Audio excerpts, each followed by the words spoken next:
Dans l'Évangile de Jésus-Christ, selon saint Luc. En ce temps-là, comme la foule s'était rassemblée par milliers au point qu'on s'écrasait, Jésus, s'adressant d'abord à ses disciples, se mit à dire « Méfiez-vous du levain des pharisiens, c'est-à-dire de leur hypocrisie. Tout ce qui est couvert d'un voile sera dévoilé, tout ce qui est caché sera connu. Ainsi, tout ce que vous aurez dit dans les ténèbres sera entendu en pleine lumière. Ce que vous aurez dit à l'oreille dans le fond de la maison sera proclamé sur les toits. Je vous le dis à vous, mes amis. Ne craignez pas ceux qui tuent le corps et après cela ne peuvent rien faire de plus. Je vais vous montrer ce que vous devez craindre. Craignez celui qui, après avoir tué, a le pouvoir d'envoyer dans la géhenne. Oui, je vous le dis, c'est celui-là que vous devez craindre. Est-ce qu'on ne vend pas 5 moineaux pour 2 sous ? Or pas un seul n'est oublié au regard de Dieu. À plus forte raison, les cheveux de votre tête sont tous comptés. Soyez sans crainte, vous valez plus qu'une multitude de moineaux.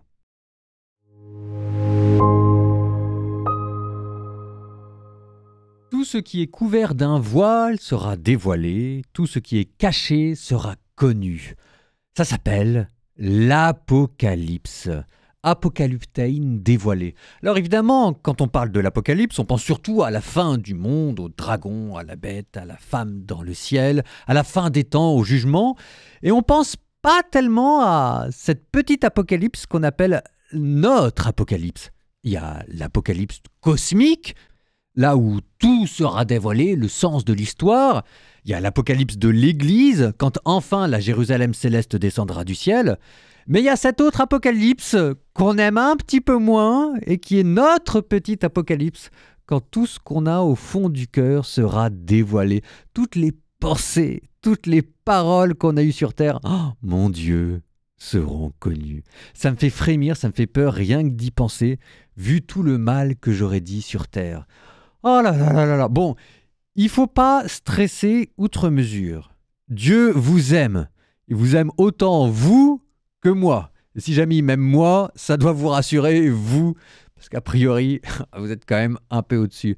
En attendant, ça veut dire quand même qu'il ne faut pas non plus exagérer.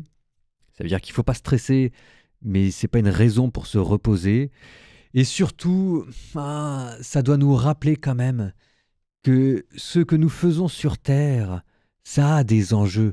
Pas simplement pour nous, moi je pense souvent au paradis, à la vie éternelle, etc. Mais quand je pense que les autres aussi sauront ce que j'ai dit d'eux, ce que j'ai pensé d'eux, mon Dieu, ce jugement, je me dis que ce sera la honte intégrale pour moi. Parfois je me dis qu'il faut que je m'en convertisse. C'est même pas tellement pour échapper à l'enfer, c'est plutôt pour échapper à cette honte monumentale, magistrale qui va venir. Je le dis avec le sourire. Il n'y a pas de stress à avoir.